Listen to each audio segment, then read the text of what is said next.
Hi, and welcome to another episode of the NPC Sports Podcast. Today, I've got Keagan and Logan, who have never met before. So this is going to be a rude awakening, a rude introduction for two stalwarts of ex-Nessendom. Keagan and Logan, how are you doing today? I'm Great. doing well. Yeah, see, we're stepping all over each other already. This is awesome. Yeah. It's going to be, this is either we're going to end this podcast being famous friends or hating each other. It's one of the two. So Keegan definitely doesn't know about my internet issues and the fact that I'm on like a 7 second lag all the time. So I can and will be talking over you for the bulk of this. Just know that Cool. once I realize you're also talking, I'll stop. It'll sound like I'm interrupting for a while, but we figured it out. We get a cadence, Yeah, right, I'll Ben? barrel through Something it. like that. Yeah. If anyone picks up the phone at Keegan's house, he loses connection. So, Okay. yeah, I was actually a couple days ago. I was like, "Yeah, let's punt on this week," because I was like, the kids are out of school. They're the Celtics and Bruins are out of it. There's really not going to be much to talk about. What are we going to do? Like talk about Stephon Diggs for the 40th time? And then a lot of stuff happened. We're going to try to touch on as much as we can. But the main thing and kind of the fulcrum of this entire episode is going to be the Red Sox trading Rafael Devers. And a lot has been talked about the trade itself. I do just want to kind of get that out of the way. But for anyone who's kind of tired of hearing the last 3 days of what prognosticators think of this trade, I really want to dig in today on the narrative around it, the ways that the Red Sox either did or did not kind of control that narrative. Maybe draw some contrasts and comparisons with another New England slash Boston based team, which I think has done a much better job of controlling that narrative in the last couple months. But I guess kind of like off the bat, I'll just kind of get this out of the way and get your guys' thoughts. Keegan, if you want to start, I know you had some strong feelings about this trade itself. What were your thoughts and reactions of it? Yeah, I think even before we get into the narrative part of it, when you trade a top 10 hitter, maybe in baseball, but at least in the American League, and your best hitter, you need to get back surplus in the future. It doesn't need to be right now. It doesn't need to be immediately that your team is better, but the future of your team should look a lot brighter. They didn't do that. Obviously, Jordan Hicks, he's going to be a reliever. He'll probably be here until his contract runs out at the conclusion of next season.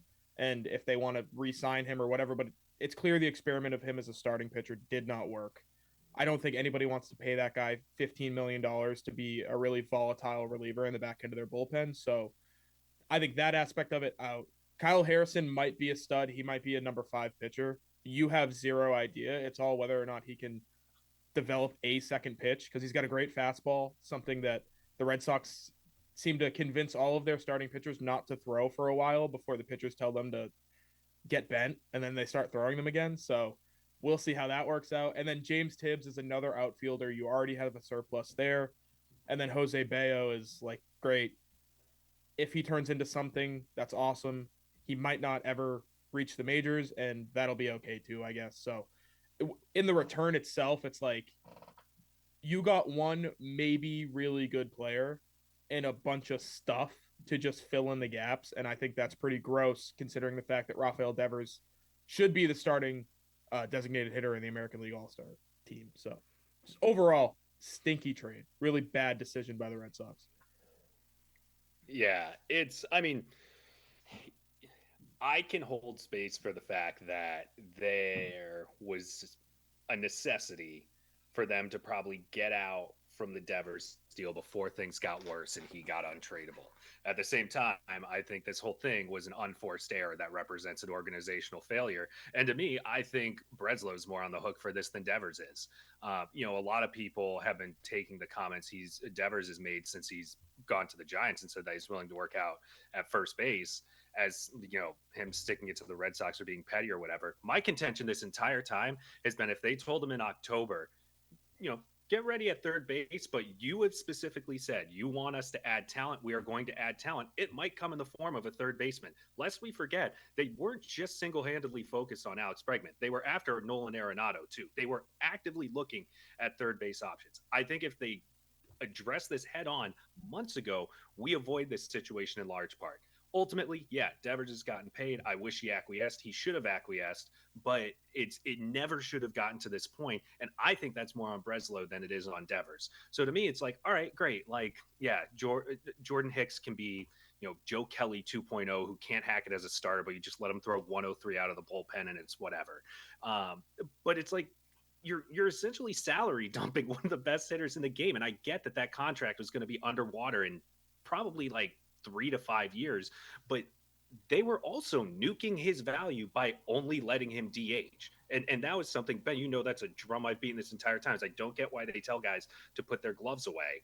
And so, Breslow was the one who kind of cornered himself into this. So I'm not going to say that, even if they signed Bregman and been very forthright with Devers, that it would have gone over well. But I am as close to certain as could be without actually knowing that this would have gone much, much differently. And so for that, it's a huge failure.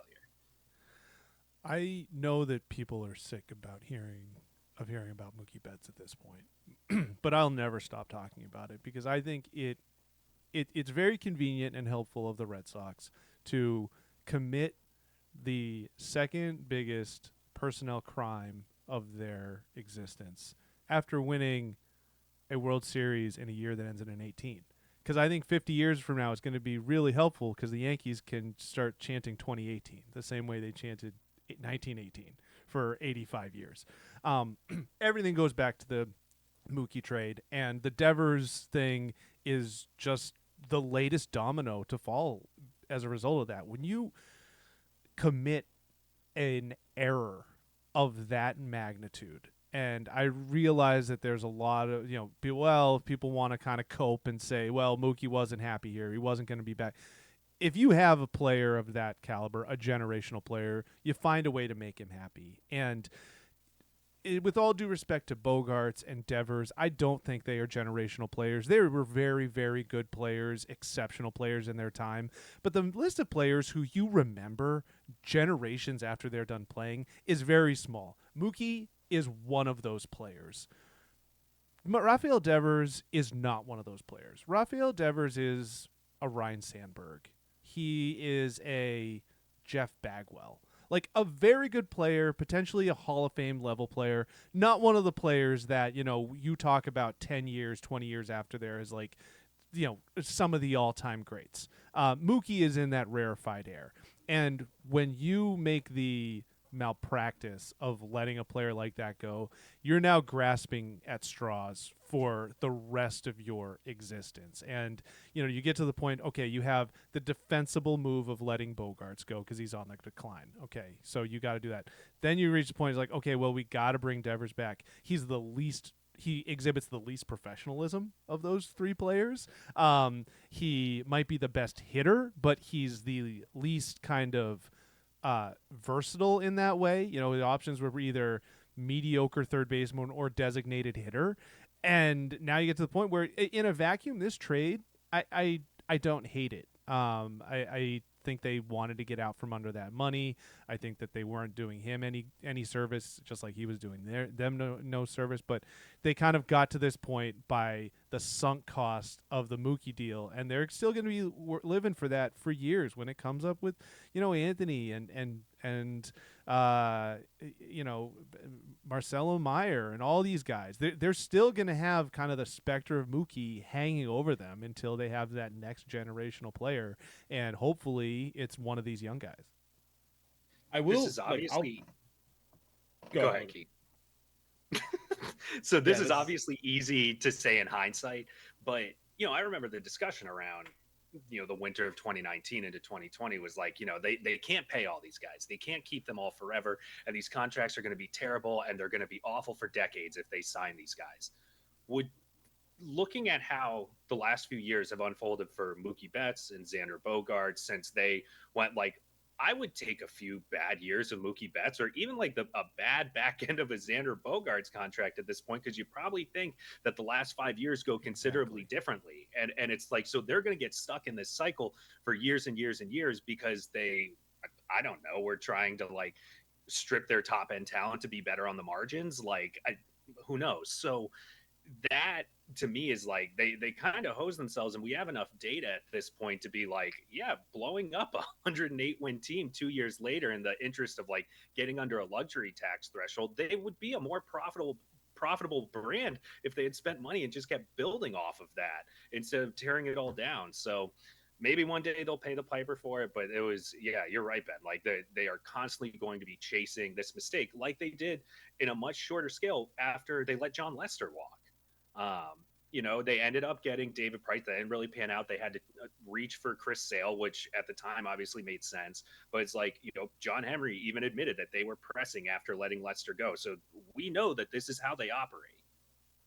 And from the money aspect too, like the New York Yankees have albatross contracts at all times, constantly. They 3 or 4 of them really. Right. Like DJ LeMahieu should not be making $20 million a year or however much he's making, but he does, and he plays a bunch of different positions, and he fits wherever they need to kind of throw him to make the rest of it work. And I think the Red Sox, for a long time, did the same thing, and then they made a decision, somewhere around that Lester trade, I would say, or maybe even after that, when it was the 18 squad, and they didn't want to pay, Andrew Benintendi whatever he was gonna make. I don't know how much he's making right now, but it's probably too much. And they were right on that one. But if they would have just paid some of these guys, they could have then turned around and made the decisions on each one of them 2 to 3 years into these deals. And you trade the right ones away. You try to keep them. Like you said, Logan, the back end of a Mookie Betts contract probably isn't going to look great. He already has injury issues. He's already kind of been forced into a super utility role. Like, he's played center field, right field, shortstop, second base. He's probably pitched at points that I've missed. He's still Mookie Betts, but to make the contract worth what they're paying him, they've had to move him around, and he's had no problem doing it. So I think if you set the standard of this is what we do to keep this team competitive, we're going to pay these players, but we're also going to ask a lot of them. Maybe you wouldn't have the same issue that you had with Rafael Devers earlier this offseason, where he essentially threw a fit because you told him to throw the glove away. And that's another thing I was going to mention when Ben was talking about, he's either a DH or a third baseman. If you would have told him early in the offseason, we need you at first base potentially. Obviously the Tristan Casas injury changes things, but we might need you here because it might be what's best for the team. I would imagine he had no problem with that. It was, you're throwing your glove away and you're done. You're our DH. This is where you're going to be long term. Alex Cora said it publicly. And then after they found themselves in some hot water, they moved and they asked him to do it. And he said, you told me one thing and you lied. And then you told me another thing and now you're lying again. I'm not doing it. I think that's where the issue is. It's their whole, I'm going to make a promise and then I'm going to break it immediately thing that they've done for 15 years now, that really he made them pay for. And I have no problem with that, because I think looking at it from what they say on one side to what they say on the other, they're talking out of both sides of their mouth, because this is the same team who says positional versatility is what we want. We want Romy Gonzalez to play all over the place and he can play against left-handed pitchers. And you're saying it with all of these other guys, but with Devers, you're telling him, stock, whatever, you're playing designated hitter. That's where you're going to be for long term. And then you're immediately turning around and trying to change that. That's where the issue comes in, is the mixed messaging from the Red Sox. Rafael Devers is ultimately responsible for his own actions. However, he was put in the position to be the bad guy by their poor communication with everybody, not just him, but with Alex Cora, with the media, with the rest of the team, everybody. I said from the beginning, I have nothing against Craig Breslow. He is unqualified for this job. And the worst thing that happens when you are unqualified for a job and you realize you're unqualified for a job, he was not the first option. He was not the first choice. The worst thing that can happen is that you become kind of emotionally or egotistically vulnerable. That if a player challenges you in the media then you lash out and say, "Well, I'm trading your ass. F around and find out." If a employee makes a remark against you in a Zoom call, you say, "I'm the boss. You're out of here." It becomes something where he doesn't know how to communicate. And that's not just like from reading, behind the scenes. It's like hearing the press conferences. Everything that he says is designed and trained to sound good to someone whose job is letters, someone who has CEO, CMO, McKinsey VP. people. What's that? McKinsey people. Yeah, it all sounds good to that, except when you're a human and you hear that talking, you're like, none of this has any. Like there's nothing in this sentence whatsoever. And you look at the way that the people who are effective at it and how it changes and how you can get somebody to do almost anything if you just communicate it to them effectively. And I think that is like the really, really like kind of hard thing to hear. And Sam Kennedy, I think, is not immune to it as well. Their remarks in that press conference of them saying, with respect to Mookie and Devers and Xander Bogaerts, I think I would put our track record over these last 20 years against anybody with 4 world championships. I was like, where did those 4 world championships come from? They didn't just. We're 7 years appear. removed. Well, this has all also happened since the last championship. That's a good point. But like, those players are who won you those championships. Right. Like to be like, hey, with all due respect to those great players, we won. No, Sam, Craig. Craig, you won one, but like, no, Sam, you didn't win anything. Like those guys are the ones who won it, and to say like our organization won those things, like the organization just happened to be the umbrella under which those players won. And when they're expressing that opinion in a press conference, you can see why players might end up having resentment towards management. No doubt. And I mean, I saw a post that I wholeheartedly agree with, that the look at our World Series since 2000 thing is quickly becoming look at all of our Yankees fans being like, look at all of our rings when they were alive for 2 of them. It's like, guys, like we're now 7 years removed and you've dumped all the players from the team and haven't done a goddamn thing since of, any consequence besides getting 2 games short of a World Series out of nowhere. And I'm being bad on both sides of that. I think this whole process has really outlined the big concern about Craig Breslow coming into this was that he lacked feel. And it's like and it's bizarre that someone who played seems to be that difficult or challenged, in terms of being able to figure out how to like get a message through to some of these guys, because it's, I was listening to his interview on WEI yesterday, and I had a coworker who's not a Red Sox fan also listened to it, and he messaged me and he goes, "This sounds like a hostage tape." Like, and that's what it's like listening to Craig Breslow talk, where it's like he talks himself in circles, and it's like you can't tell if he's trying to be honest about something or if he's trying to remember what Sam Kennedy told him he has to say, or if he has to try and remember that he needs to maintain leverage in some of these things. So it's like I feel like his head has to be exploding with all the different voices that are in his head at this point. And it's just like, is he a figurehead? Like, what's happening? Because I'm not big on the theory that John Henry's pulling the strings and has all this day-to-day involvement, but I do think what ultimately happened was Breslow had a green light to dump him once Devers rebuffed Henry's trip to Kansas City or whatever.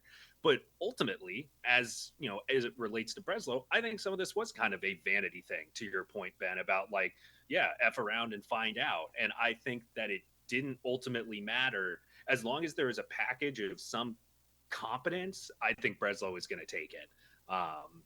And I think that was to, kind of draw his line in the sand, which I get, like they're at where they're at. Don't double down on it. But at the same time, it's like, yeah, man, congrats on drawing a line in the sand for a problem that you created. He's almost been on defense since day one. And it even goes back to free agency. And the moves they made were all reactionary to what they initially wanted didn't work out. So it was shit. We got to, like, the Garrett Crochet trade happened 4 or 5 hours after Max Fried signed with the Yankees, and they were in on Fried. They didn't get him, and they essentially overpaid. Garrett Crochet is awesome. I think he's going to be great for a long time. They overpaid for Garrett Crochet because they knew they needed a starting pitcher. If they came out of the winter meetings without one, there was going to be a revolt. And it was the same thing with Bregman, where they waited for as long as possible, and then they finally everybody showed up to spring training, and they were like, if we don't add a right-handed bat to this lineup, there's going to be a revolt. So they did that. So it's almost like he's felt he needs to be backed into a corner before he actually does anything. And whether that's the case or it's just worked out that way, that is not what I want the guy leading my baseball front office to be doing. I don't want him to constantly be defending himself and trying to prove that he's worthy of his job. And I think when you mentioned, Ben, that he wasn't the first choice, he was their probably third choice. I know they had a couple guys who had held the job at other places who rebuffed them, the Toronto GM, the Houston GM. So it's that mentality mixed with I made a mistake and I'm not going to be willing to own up to it with the miscommunication with Devers until after the fact. He said in his hour-long session with the media, maybe the communication on our part, I think about it every day, maybe it wasn't right. And it's like, maybe the fact that you aren't saying definitely we didn't communicate correctly with the face of the franchise, that's a problem in and of itself. And the big thing for me with Breslow is somebody who professionally can't let his eyes glaze over when these guys are doing the mumbo jumbo CEO speak. I even have a hard time because halfway through a press conference, I'll find myself be like, shit, I missed the last question because I went into my own headspace. So I wonder if when he's talking to players and to other people in that front office, if they're doing the same thing. And that guy who said, thanks, Brez, you effing stiff on Zoom, he missed the last 3 minutes because he was in his own head talking about what the hell is this guy talking about? Thinks he closes it out. He doesn't. And then you end up losing your job because of it, because you can't successfully communicate with a person who speaks like a CEO 24/7, 365. Can we quickly poll on if that was a fireable offense? Because No.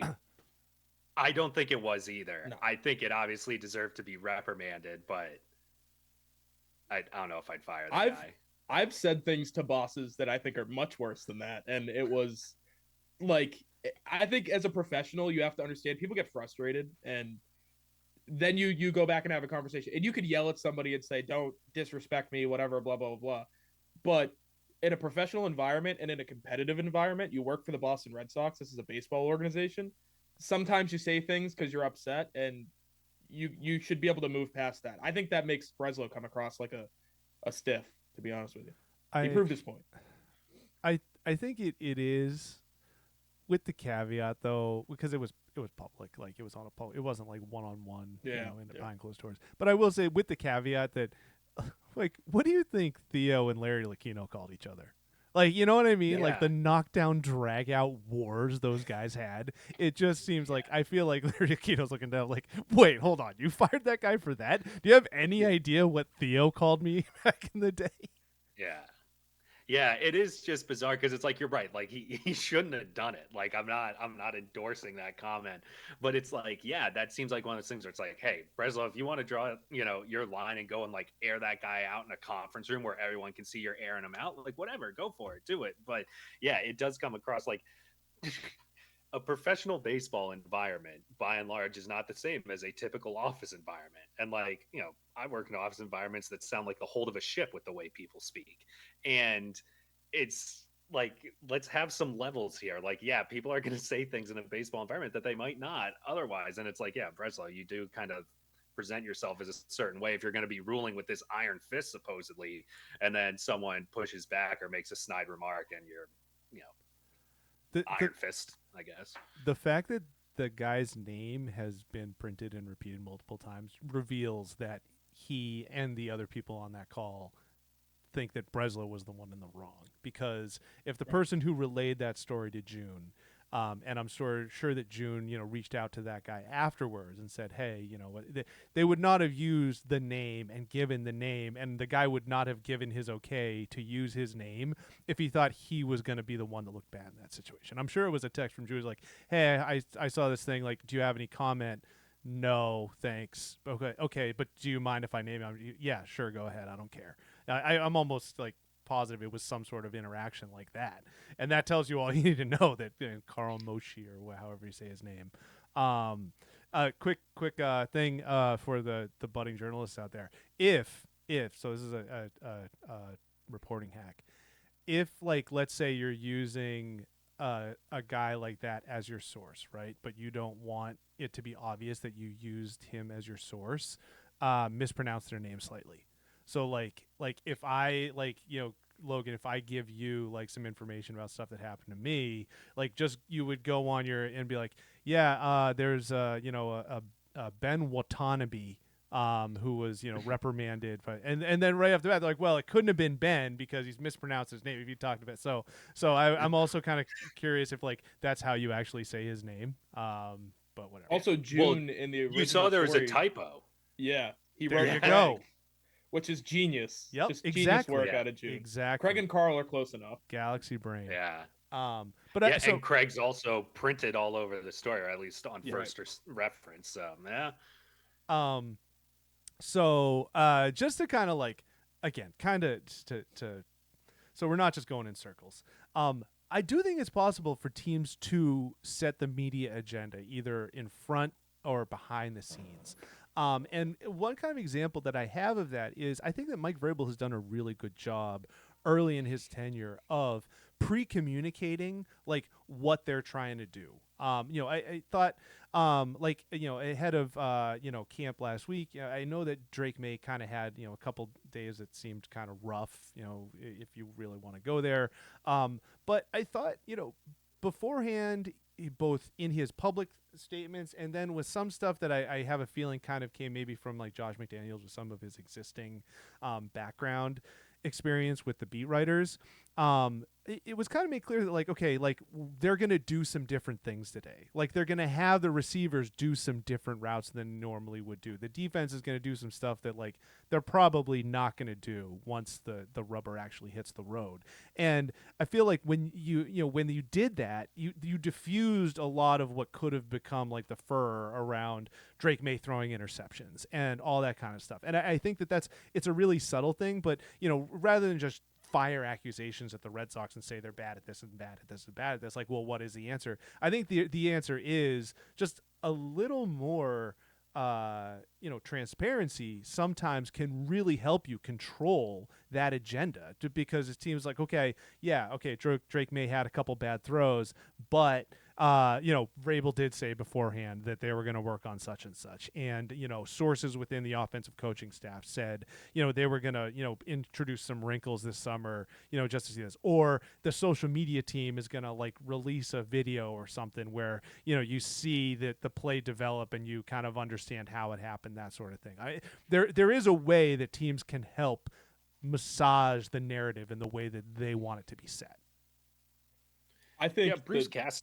Oh, go ahead, Keegan. Just the first thing I thought of when you mentioned we were going to talk about Vrabel is Vrabel not only has a pre-existent relationship with the media, but he's not in the midst of a power struggle with anybody above him. I think it's very clear that Mike Vrabel runs the show in New England.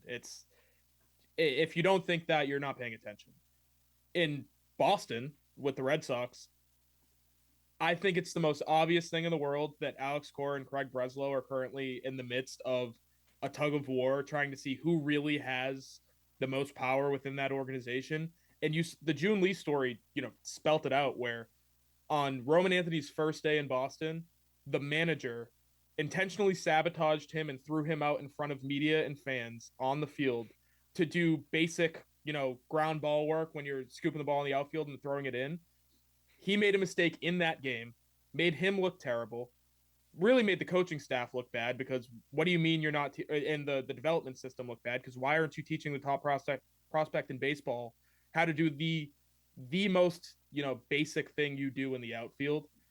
And it said in the story, he did it on purpose. Normally that would be done behind closed doors in the batting cage, just a quick little, like, hey, here's how we do it up here. To do that intentionally, and I think there are plenty of things that Alex Cora either did or didn't do to make Craig Breslow look bad. I think he almost definitely wasn't being a good intermediary between a Latin-speaking or a Latin-born player, a Spanish-speaking player, and Breslow, who doesn't speak Spanish. the whole thing was, this is why we have a bilingual manager. He can kind of bridge the gap there. He has a great relationship with Devers. He should have a great relationship with the CBO. He didn't. I think it's pretty clear and obvious at this point that he wasn't doing what he needed to do. And I think it all stems back to the fact that he probably wanted the job that Breslow had. He's probably done sitting in the dugout every day. And he's slowly but surely sabotaged the guy who is technically his boss. I think, one, that's hilarious. And two, it kind of speaks to the organizational mess that they have there versus in New England, where when they hired Mike Vrabel, they probably told Elliot Wolf, listen, you can keep your title. We'll even throw a executive in front of the vice president on your title. You are not the boss. You report to Mike Vrabel. He's going to run the show, and whatever he says goes. There's definitely a power struggle. I think it's pretty obvious that Cora and Breslow aren't on the same page. And yeah, I mean, look no further than when they play like Romy Gonzalez over, a Meyer or whatever, and they're starting to scramble those things around. But I mean, Abraham Toro, to his credit, has been swinging a great bat. But Ben, it won't surprise you. I love Abraham Toro. But anyways, so I agree that Vrabel does a much better job of controlling the narrative. That does wear down at some point, right? Like that's essentially why his time at the Titans ended, is because he was at odds with ownership. Like there's always, unless you're the owner, there's always going to be a level above you. Yeah, but that was like after 4 years as opposed to Breslow? I feel like it's happened in like it was 18 months. 6 years in Tennessee. He was there forever. Yeah. Well, and that's like, not to turn this into like a Chaim Bloom defense session, but this is part of the Red Sox issue where it's like you do have to give these guys time to see some of these things through, because that it's just like, again, staying in the same cycle. You just have the last guy trying to change what the other guy put into progress. And then it's like, well, that previous plan isn't going to work because now it's getting upended. But the other guy knows he only has 3 years to get this done. And if he doesn't, he's out. So the Red Sox have set some of these guys up to fail because they have to press right away to try and get this team to compete. Chaim Bloom probably bought himself another 2 years by backing that team into the ALCS a couple years ago. So as far as it relates to controlling the narrative and whatnot, I do agree. It always is so like, I feel like when media people gripe about like, oh, they don't give us enough information, sometimes it's like, just annoying, complaining about it. But there is something that's just silly about it, because it's like, guys, you're not keeping state secrets here. And I remember that was something that Bruce Cassidy was always good about, is he was like, I'm just going to tell you because you're going to see it in 15 minutes when we hit the ice. And like, what difference does it make? The Washington Capitals are preparing for both of our goalies. What does it matter if I say it's going to be this guy 7 hours before the game? Like, it just completely galaxy brains all of these things. And then you end up like insulting and patronizing your fans because you think that they're too dumb to notice it. And it's like, guys, like, no, if it walks like a duck and it talks like a duck, it's probably a freaking duck. So, it's mind boggling to me when there's all this charading and smoke and mirrors and all this stuff, because it's like, yeah, I would have Breslow was quietly jabbing Devers, I think it's safe to say, throughout that press conference. And it's like, I would rather Breslow just take a blowtorch to him if he's also going to say, yeah, I'm supremely culpable in this, but it really reached ahead when he refused to play first. It's like, and now it's just left for conjecture, and Sam Kennedy and Craig Breslow are going to hem and haw every time they have to do an interview because they're going to get asked about this over and over again. It's like, why don't you just be forthright about it? And it'll be crappy for you guys for a week, and then it'll probably simmer. Yeah, and that's the thing, is like, just address it and move on. I let out an audible groan yesterday when I think it was yesterday when Cora was asked about the Christian Campbell thing, and we still are getting conflicting stories about whose idea it was, who volunteered, who talked to who killed it, like when it was killed, the idea of him moving to first base, like. Guys, this is not a big deal. It literally didn't happen. Like, we're literally still trying to get the details on something that did not happen. And Cora is still on June 17th or whatever correcting people when they say, oh, so when Christian Campbell volunteered to move to first base, oh, no, he didn't volunteer. I brought it to him. Like, wait a second, whoa, like what? Why is like we still can't get our story straight on this thing? How do we expect to get our story straight on anything at all? I think a lot They of it too is overthink just everything. Yeah, yeah, exactly. They're not even trying to tell the truth. It's whatever you guys are going to say, I'm coming at you with something different. So even if you're right versus you're wrong, I'm not going to tell you the truth. I'm just going to say, actually, you're wrong. Here's what actually happened. And they've done this way forever where, the Mike Vrabel Patriots example, they massage it in. It always happens before. It's here's what's going to happen. Where with the Red Sox, we're reacting. What are you hearing? Here's how we're going to paint the story. It's the big thing that has come out from this. I think a lot of fans who are they that really pay attention were like, when are they going to slander Devers? When is the hit piece going to come out in the Globe? Whatever. And they almost got tricked into thinking it wasn't going to happen because Breslow was so underhanded in the way that he essentially said that the team was better without Devers, which is asinine. But, I think we can win more games without him than we did with him, or if we hadn't made this trade, however he painted that.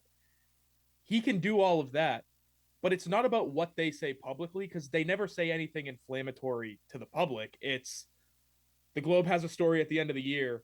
Here's the full timeline of the Rafael Devers situation. And there's some little stuff that's included in there. It was the same thing that happened to Terry Francona.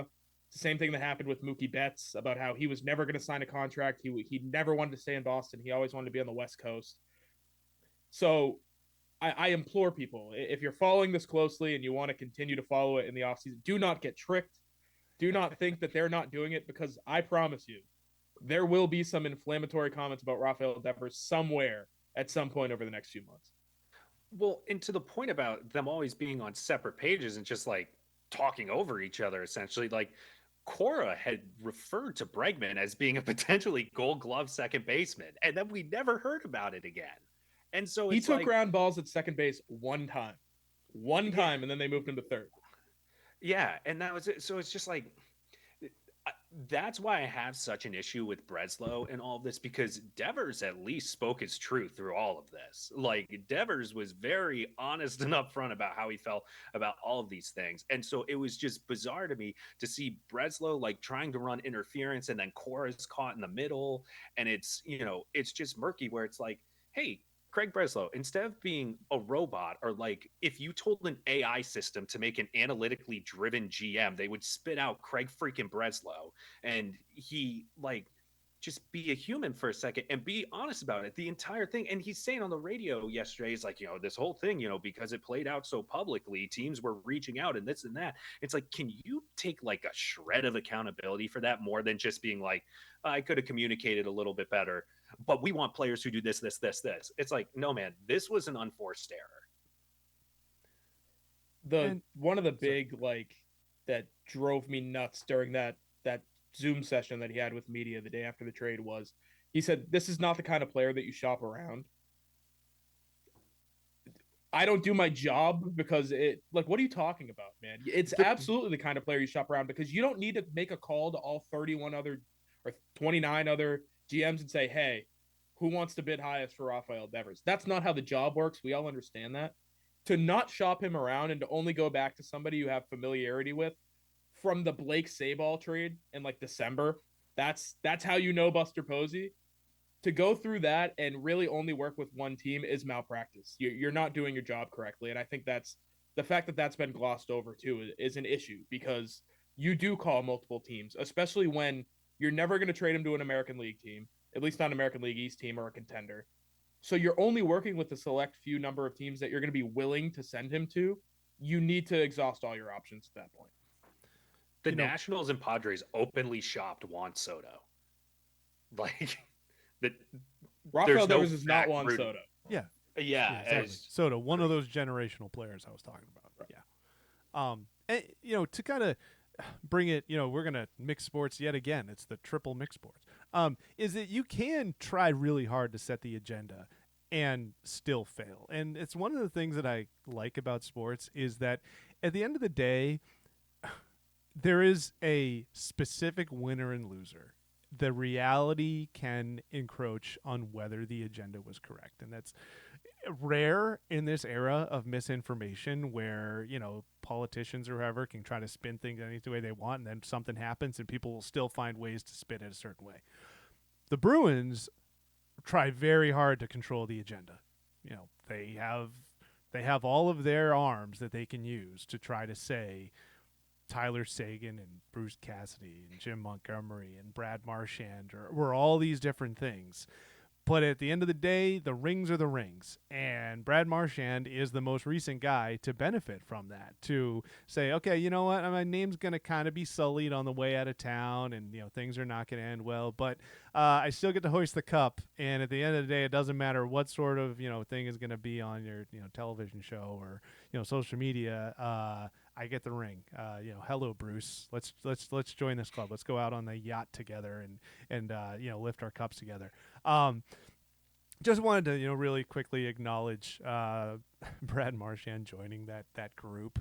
Go Rats.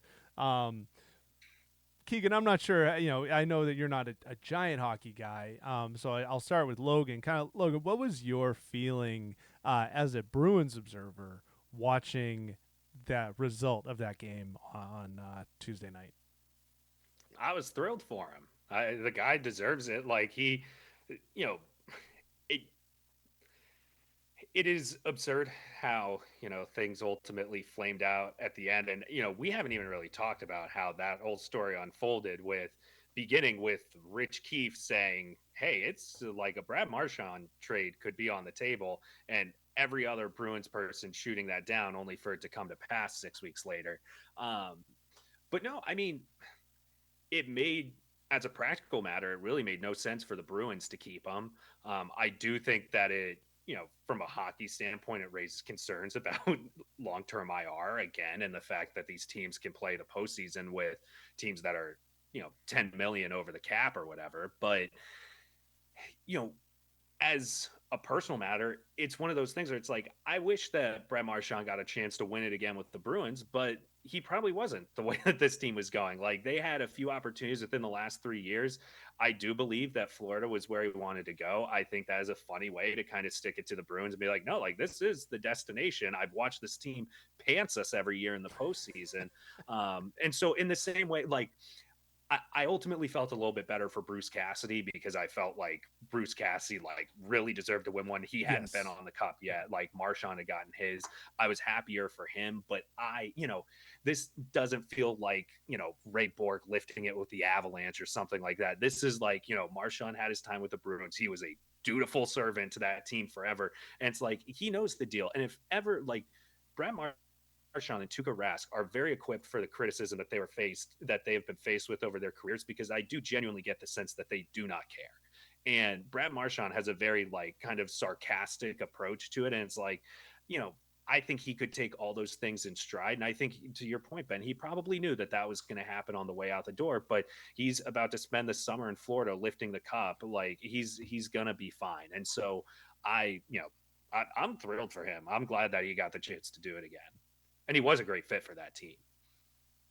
Yeah, I observe hockey the way most basketball fans observe basketball, where it's like, I really like players, and I'll follow them wherever they go. And I know there isn't as much movement in hockey, but like, Brad Marchand is one of those guys where I really enjoy watching him, because, like Logan said, he can be an asshole on the ice, and whatever criticism he faces because of it, couldn't care less. Like, I'm going to go home with my kids and my wife, and I'm going to hang out with them. And then when I show up tomorrow, I'll deal with whatever I deal with. And the second I leave, I'm doing my own thing on my own time. So I've always enjoyed Marchand as a player and a person whenever I've interacted. And for him to join the team that he joined, like Kachuk, it was perfect. Sam Bennett, it was perfect. Awesome. Not only from the on ice standpoint, but from the standpoint of literally, 13 months ago, whatever it was, Sam Bennett sucker punched him, gave him a concussion, knocked him out for 3 games, whatever it was, in a playoff series. He said, essentially, I would have done the same thing. That was a pretty good move by him. They took out one of the best players on the other side. I'll never forget. I was probably 2 feet away from him, and he said, yeah, every time I go into a series, I think about hurting somebody on the other team because it makes my team's chances better. That's Brad Marchand. And he joined the team that hurt him and took him out. and then he goes and wins the cup and sticks it to the franchise that thought they were putting the right pieces around him to create a contender, but never really, they were never really doing that. I think they were always off a little bit. The decision with the goaltenders going into this season, obviously a misstep as we've seen, and then before that, it was just never quite what they needed it to be to get over the hump of what Florida was, which is a wagon at this point. I don't think anybody can argue that. So happy for him 1,000%, and I'm happy that the narrative of when he left, the Bruins floated it. He wasn't going to sign an extension. We've had talks for months, and he didn't feel comfortable with the number that we could only afford this, even though they have whatever. Logan probably knows better than I. $20 million in cap space going into the offseason. Yeah, we couldn't afford it. So sorry, we had to trade him. Yeah, they didn't have to, but they did, and it was a smart hockey move on both sides. He goes and gets a cup. I'm sure he's going to re-sign with Florida and try to run it back, probably a 1-year deal, or even if he doesn't, he goes somewhere else or goes back to Boston. He won in this deal. They go and get a first-round pick. I think they probably should have gotten more for him based off the value that he had for Florida, but they get what they needed, and everybody's a winner in this one. This is one of the rare sports trades where I don't think anybody can come out thinking that they lost because they're both better off for it. I do think there was an element of the Bruins doing right by him in this case, sending him to a contender. But there was a lot of contenders he could have been sent to. And I think it's funny that, to me, he immediately looked right in a Panthers uniform. Yeah. He immediately looked right on that roster in a way that he wouldn't have looked as perfect, in my opinion, in a Avalanche or another really good team's uniform, just because he fit there. To me, he's a Bruin, but really close behind he is a modern version of that Florida Panthers roster. And I just think everything about it was storybook, and you're right, it worked out for both sides, especially him. When you think of this Panthers run, just real quick, I think you're going to think of Brad Marchand up there with the players that, it's Tkachuk, it's Bennett, it's Reinhart. Marchand's pretty close, and he might only end up playing, 35 games with him, whatever it was, with the postseason and regular season combined. But he's going to be up there because he just epitomizes what this group was about. And I think that's cool for him because he'll always have it in Boston. But to have it with another franchise in such a short amount of time is pretty cool. It's thinking about this, and how well he fits in with the Panthers. Ben, I think what the conclusion I'm arriving at is that this iteration of the Panthers is what the Bruins tried to set out to be and ultimately failed to be in the aftermath of losing in 2019. The trade I always go back to that says everything about what they thought was when they 1-for-1 swapped Danton Heinen for Nick Ritchie.